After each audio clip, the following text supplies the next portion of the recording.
আসসালামু আলাইকুম রহমতুল্লাহ। নবম ও দশম শ্রেণীর প্রিয় শিক্ষার্থীবৃন্দ, ইসলাম শিক্ষা বই 2026-এর তৃতীয় অধ্যায়ের নমুনা প্রশ্ন নিয়ে আমরা আলোচনা করছিলাম। এই পর্বে আমরা তৃতীয় অধ্যায়ের যে সংক্ষিপ্ত প্রশ্নগুলো নমুনা আকারে দেওয়া আছে সেগুলো নিয়ে তোমাদের সাথে কথা বলবো। ওখানে মোট 5টা প্রশ্ন আছে। সবার আগে 1 নম্বরে প্রশ্ন আছে, আর তোমরা রুকুকারীদের সাথে রুকু করো। ওয়ারকাউ মা'আর রাকিঈন, পবিত্র কোরআন মাজিদের একটা আয়াতের অর্থ ব্যাখ্যা করো। ইসলামে জামাতে নামাজ আদায়ের বিশেষ গুরুত্ব রয়েছে। পবিত্র কোরআনে আল্লাহ তাআলা বলেন, ওয়ারকাউ মা'আর রাকিঈন, তোমরা রুকুকারীদের সাথে রুকু করো। সূরা বাকারা আয়াত 43। এই আয়াতের মাধ্যমে মুসলমানদের একসাথে জামাতে নামাজ আদায়ের ব্যাপারে উৎসাহিত করা হয়েছে। জামাতে নামাজ আদায় করলে মুসলমানদের মধ্যে ঐক্য, ভ্রাতৃত্ব ও পারস্পরিক সম্প্রীতি বৃদ্ধি পায়। সবাই একসাথে একই কাতারে দাঁড়িয়ে আল্লাহর ইবাদত করার মাধ্যমে পারস্পরিক সমতা ও সংহতির চেতনা গড়ে ওঠে। হাদিসে জামাতে নামাজের ফজিলত সম্পর্কে বলা হয়েছে যে, জামাতে নামাজ আদায় করলে একাকী নামাজের তুলনায় 27 গুণ বেশি সওয়াব পাওয়া যায়। বুখারী ও মুসলিম শরীফের হাদিস, মানে একদমই সহিহ হাদিস। তাহলে আমরা কি বলছি? তোমরা রুকুকারীদের সাথে রুকু করো। এই আয়াতের ব্যাখ্যা করছিলাম যে হাদিসে বা ইসলামী শরীয়তে জামাতে নামাজ আদায়ের বিশেষ গুরুত্ব রয়েছে। আল্লাহ রুকুকারীদের সাথে রুকু করো মানে সবাই একসাথে নামাজ পড়ো, এই কথা বোঝাতে চেয়েছেন। জামাতে নামাজ আদায় করলে কি হয়? মুসলমানদের মধ্যে ঐক্য, ভ্রাতৃত্ব, সৌহার্দ্য বৃদ্ধি পায়, পারস্পরিক সম্প্রীতি বেড়ে ওঠে, আর সমতা ও সংহতির চেতনা গড়ে ওঠে। তাছাড়া জামাতে নামাজ আদায় করলে একাকী নামাজের থেকে 27 গুণ বেশি সওয়াব পাওয়া যায়। 2 নম্বর প্রশ্ন হলো, সাওমের সামাজিক শিক্ষা উপলব্ধি করা প্রয়োজন কেন? সাওম মানে রোজা, এর সামাজিক শিক্ষা উপলব্ধি করা প্রয়োজন কেন? সাওম বা রোজা শুধু ইবাদতই নয়, এটি মানুষের মধ্যে গুরুত্বপূর্ণ সামাজিক মূল্যবোধ গড়ে তোলে। রোজা পালনের মাধ্যমে মানুষের মধ্যে সহমর্মিতা, ভ্রাতৃত্ববোধ ও পরস্পরের প্রতি দয়া মমতা বৃদ্ধি পায়। রোজা রাখার ফলে ধনী ব্যক্তিরা ক্ষুধা ও তৃষ্ণার কষ্ট অনুভব করতে পারে। এর মাধ্যমে তারা দরিদ্র ও অসহায় মানুষের কষ্ট উপলব্ধি করতে শেখে এবং তাদের সাহায্য করার জন্য উৎসাহিত হয়। ফলে সমাজে দানশীলতা ও পরোপকারের মনোভাব বৃদ্ধি পায়। সাওম মানুষের মধ্যে সাম্য ও সংহতির চেতনা সৃষ্টি করে, ধনী গরিবের মধ্যে ভেদাভেদ কমিয়ে আনে। এর মাধ্যমে মানুষ সুশৃঙ্খল ও নৈতিক জীবনযাপনের শিক্ষা লাভ করে। আমাদের প্রশ্ন ছিল, সাওমের সামাজিক শিক্ষা উপলব্ধি করা প্রয়োজন কেন? সাওমের সামাজিক শিক্ষা উপলব্ধি করা প্রয়োজন হলো মানুষের মধ্যে একটি সামাজিক মূল্যবোধ গড়ে ওঠে। রোজা রাখার মাধ্যমে সহমর্মিতা, ভ্রাতৃত্ববোধ এবং পরস্পরের প্রতি একটা দয়া মমতা কাজ করে। যারা ধনী মানুষ তারা তো কখনো ক্ষুধার কষ্ট করে না। রোজা রেখে একদম ফজরের আজানের আগে খাই, এরপরে 11 ঘন্টা, 12 ঘন্টা, 13 ঘন্টা, কখনো কখনো 15 ঘন্টা পর্যন্ত। এই বছর রোজা তো 2026 সালের রোজা তো আলহামদুলিল্লাহ অনেকটা ঠান্ডা পরিবেশে গেছে ফেব্রুয়ারি মার্চে।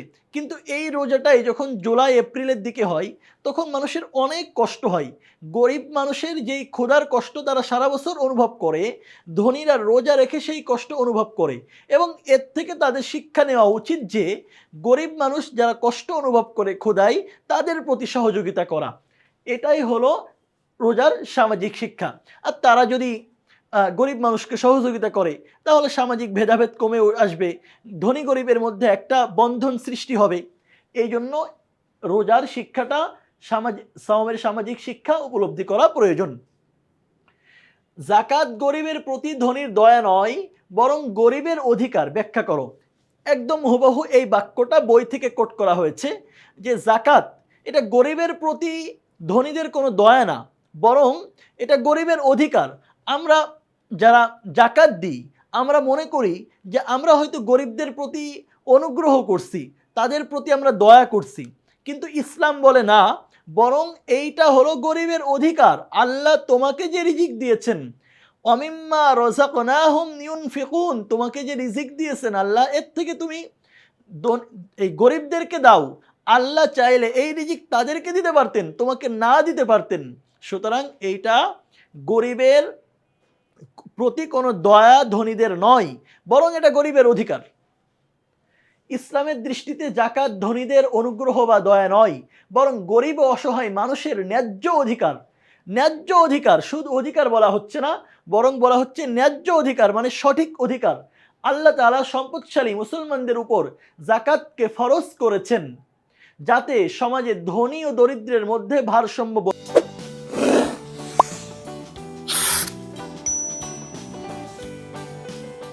বজায় থাকে। কেউ সমাজের পাঁচতলায় থাকবে, এসি রুমে ঘুমাবে, আরেকজন কমপক্ষে ফ্যান চালায় ঘুমাতে পারবে না, ইসলামের কাছে এই সামাজিক অবস্থান গ্রহণযোগ্য নয়। হ্যাঁ, একজন এসি রুমে ঘুমাক, সমস্যা নাই, কিন্তু আরেকজন ন্যূনতম ফ্যানের নিচে যেন ঘুমাতে পারে, ন্যূনতম একটা বসবাসের উপযোগী স্থান যেন তার থাকে, এই অধিকার ইসলাম নিশ্চিত করে। আর এই অধিকার নিশ্চিত করতে গিয়ে ইসলাম যে বিধান দিয়েছে সেই বিধানের নাম হলো জাকাত, যার মাধ্যমে ধনী গরিবের মধ্যে ভারসাম্য বজায় থাকে। পবিত্র কোরআনে আল্লাহ তাআলা বলেন, আকিমুস সালাহ ওয়া আতুজ যাকাত, তোমরা সালাত কায়েম করো, যাকাত প্রদান করো। এর মাধ্যমে বোঝা যায় সালাতের মতো যাকাতও একটি গুরুত্বপূর্ণ ইবাদত। কোরআন মাজিদের অধিকাংশ জায়গায় আল্লাহ রাব্বুল আলামিন নামাজের কথা উল্লেখ করার সাথে সাথে যাকাতের কথা উল্লেখ করেছেন। আবার অন্য আয়াতে বলা হয়েছে, ওয়াফি আমওয়ালিহিম হাক্কুন লিসসাইলি ওয়াল মাহরুম, তাদের সম্পদে, মানে ধনীদের সম্পদে ভিক্ষুক, বঞ্চিত, এদের অধিকার রয়েছে। সূরা জারিয়াতের 19 নম্বর আয়াত। এ থেকে স্পষ্ট হয় যে যেখানে আল্লাহ সরাসরি নির্দেশ দিচ্ছেন, আল্লাহ কিন্তু ধনীদেরকে অনুরোধ করেন নাই, বরং নির্দেশ দিচ্ছেন তোমরা নামাজ আদায় করো, যাকাত দাও। এবং আল্লাহ বলে দিচ্ছেন তোমরা যারা ধনী, তোমাদের সম্পদের মধ্যে যারা ভিক্ষুক আছে, যারা বঞ্চিত আছে, যারা অসহায় আছে, তাদের অধিকার রয়েছে, দয়া না, অধিকার রয়েছে, আল্লাহর বক্তব্য।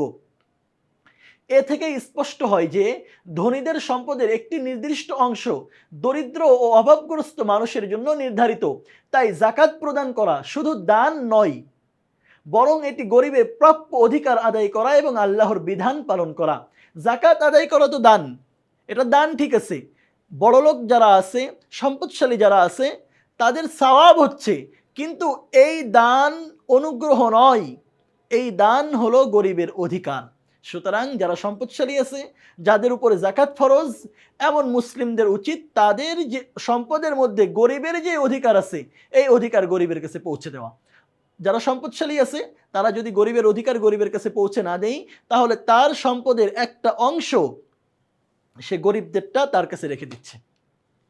আশা করি বুঝতে পেরেছ যে জাকাত এটা কোনো দয়া না, এটা অনুগ্রহ না, বরং এটা গরিবদের অধিকার, আল্লাহর বক্তব্য অনুযায়ী, ইসলামের নির্দেশনা অনুযায়ী।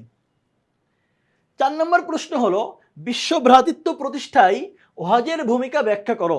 হজ ইসলামের একটি গুরুত্বপূর্ণ ফরজ ইবাদত, যা মুসলমানদের মধ্যে ঐক্য ও ভ্রাতৃত্ববোধ গড়ে তোলে। প্রতি বছর বিশ্বের বিভিন্ন দেশ থেকে অসংখ্য মুসলমান পবিত্র মক্কায় সমবেত হয়ে একই সময়ে হজ পালন করেন। হজ পালনের সময় মুসলমানরা জাতি, বর্ণ, ভাষা ও ধনী গরিবের ভেদাভেদ ভুলে একই ধরনের পোশাক পরিধান করে আল্লাহর ইবাদতে মগ্ন হয়। এর ফলে তাদের মধ্যে সমতা, ঐক্য ও পারস্পরিক ভ্রাতৃত্ববোধ সৃষ্টি হয়। হজের এই মহা সম্মেলনের মাধ্যমে বিশ্বের বিভিন্ন দেশের মুসলমানরা একে অপরের সাথে পরিচিত হওয়ার সুযোগ পায়, পারস্পরিক সুখ দুঃখ ভাগ করে নেওয়ার মানসিকতা গড়ে ওঠে। তাই বলা যায় হজ মুসলিম উম্মাহর মধ্যে ঐক্য, সংহতি ও বিশ্ব ভ্রাতৃত্ব প্রতিষ্ঠায় গুরুত্বপূর্ণ ভূমিকা পালন করে। রাসূলুল্লাহ সাল্লাল্লাহু আলাইহি ওয়াসাল্লামের একটা হাদিস হলো, পৃথিবীতে যত মুসলমান আছে তারা একটা দেহের মতো। যদি দেহের কোনো একটা অংশে, মনে করো তোমার এই আঙ্গুলটায় ব্যথা পেলো, তাহলে পুরা দেহই কিন্তু ব্যথায় আক্রান্ত হয়ে ওঠে। তো পুরা পৃথিবীর কোথাও কোনো মুসলমান যদি আক্রান্ত হয়, তাহলে সারা পৃথিবীর সব মুসলমানরা ব্যথিত হয়ে উঠবে। তো মনে করো পৃথিবীর আমরা এক প্রান্তে থাকি, পূর্ব প্রান্তে, পশ্চিম প্রান্ত, দক্ষিণ প্রান্ত, উত্তর প্রান্ত, সবার সাথে আমাদের দেখা সাক্ষাৎ কিভাবে হবে? হজের মাধ্যমে। সুতরাং বিশ্ব ভ্রাতৃত্ব প্রতিষ্ঠায়, মুসলমানদের মধ্যে ঐক্য সংহিত প্রতিষ্ঠায়, যেহেতু হজ ছাড়া অন্য কোনো ইবাদতের মাধ্যমে, অন্য কোনো উপলক্ষের মাধ্যমে আমাদের এইভাবে দেখা সাক্ষাৎ হয় না, হজের মাধ্যমেই যেহেতু দেখা সাক্ষাৎ হয়, সুতরাং এটাকে বিশ্ব ভ্রাতৃত্ব প্রতিষ্ঠায় একটা গুরুত্বপূর্ণ ভূমিকা বলা হয়েছে। এরপরে আমাদের সর্বশেষ প্রশ্ন, 5 নম্বর প্রশ্ন হলো, নৈতিকতা অর্জন করা জরুরি কেন? নৈতিকতা মানে সচ্চরিত্র, এটা অর্জন করা জরুরি কেন? নৈতিক গুণাবলী মানুষের চরিত্রকে সুন্দর ও পরিশুদ্ধ করে এবং তাকে সৎ ও ন্যায়নিষ্ঠ পথে পরিচালিত করে। একজন মানুষের ব্যক্তিগত শুদ্ধি অর্জনের জন্য নৈতিকতার চর্চা অত্যন্ত গুরুত্বপূর্ণ। একজন মানুষ যদি তার জীবনে ব্যক্তিগত শুদ্ধি অর্জন করতে চায়, তার চারিত্রিক অবস্থানকে ভালো করতে চায়, তাহলে তার জন্য নৈতিকতার চর্চা অত্যন্ত গুরুত্বপূর্ণ। নৈতিক গুণাবলী মানুষকে অন্যায়, অসৎ কাজ ও পাপাচার থেকে দূরে থাকতে সাহায্য করে। এর মাধ্যমে মানুষের মধ্যে সত্যবাদিতা, নৈতিকতা অর্জনের মাধ্যমে মানুষের মধ্যে সত্যবাদিতা, সততা, ন্যায়পরায়ণতা, দায়িত্ববোধের মতো উত্তম গুণাবলী গড়ে ওঠে। যখন ব্যক্তি জীবনে নৈতিকতার চর্চা বৃদ্ধি পায়, তখন সমাজেও শান্তি, শৃঙ্খলা ও ন্যায় প্রতিষ্ঠিত হয়। ফলে একটি আদর্শ সমাজ ও শক্তিশালী জাতি গড়ে ওঠে। তাই নৈতিক গুণাবলী অর্জনের মাধ্যমে মানুষ প্রকৃত মনুষ্যত্ব লাভ করে এবং দুনিয়া ও আখিরাতে সফল ও সম্মানজনক জীবন লাভ করতে পারে। নৈতিকতা অর্জন করা জরুরি কেন? মানুষের চরিত্র সুন্দর করার জন্য, মানুষের চরিত্রকে পরিশুদ্ধ করার জন্য, অসৎ কাজ থেকে বেঁচে থেকে সৎ কাজ করার জন্য যেই বৈশিষ্ট্য, যেই যোগ্যতা অর্জন করা দরকার, এই যোগ্যতার নাম নৈতিকতা। সুতরাং চরিত্র ভালো করার জন্য, পরিশুদ্ধ করার জন্য, মানুষের ভালো কাজ করার জন্য অবশ্যই নৈতিকতার গুণ অর্জন করা জরুরি। আশা করি বুঝতে পেরেছো। আমরা এই ক্লাসে মোট 5টা প্রশ্ন নিয়ে তোমাদের সাথে আলোচনা করলাম। আমরা প্রশ্নগুলো একদম সংক্ষিপ্তভাবে 30 সেকেন্ডের মধ্যে দেখে আসব। তোমরা রুকুকারীদের সাথে রুকু করো। এই আয়াতের ব্যাখ্যা কি? এই আয়াতের ব্যাখ্যা হলো জামাতে নামাজ আদায় করা। ইসলামে জামাতে নামাজ আদায় করার ব্যাপারে বিশেষ গুরুত্ব দেওয়া হয়েছে। এর মাধ্যমে মুসলিম সমাজের মধ্যে ঐক্য, ভ্রাতৃত্ব এবং সম্প্রীতি গড়ে ওঠে এবং জামাতে নামাজ আদায় করলে অন্য নামাজ থেকে, একাকী নামাজ থেকে 27 গুণ বেশি সওয়াব হয়।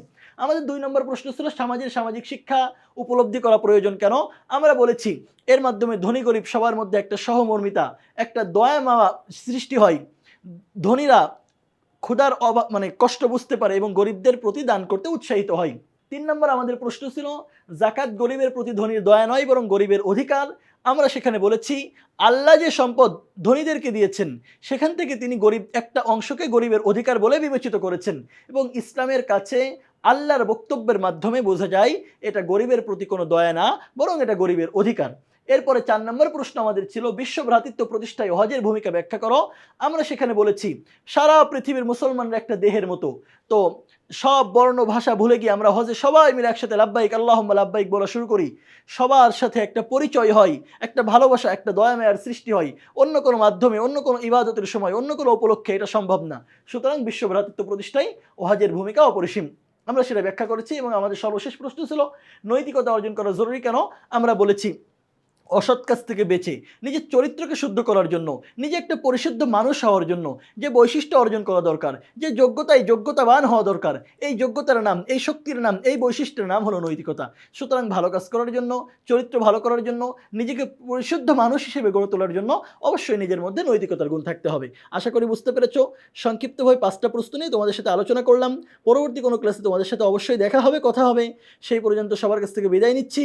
আল্লাহ হাফেজ। আসসালামু আলাইকুম ওয়া রাহমাতুল্লাহি ওয়া বারাকাতুহু।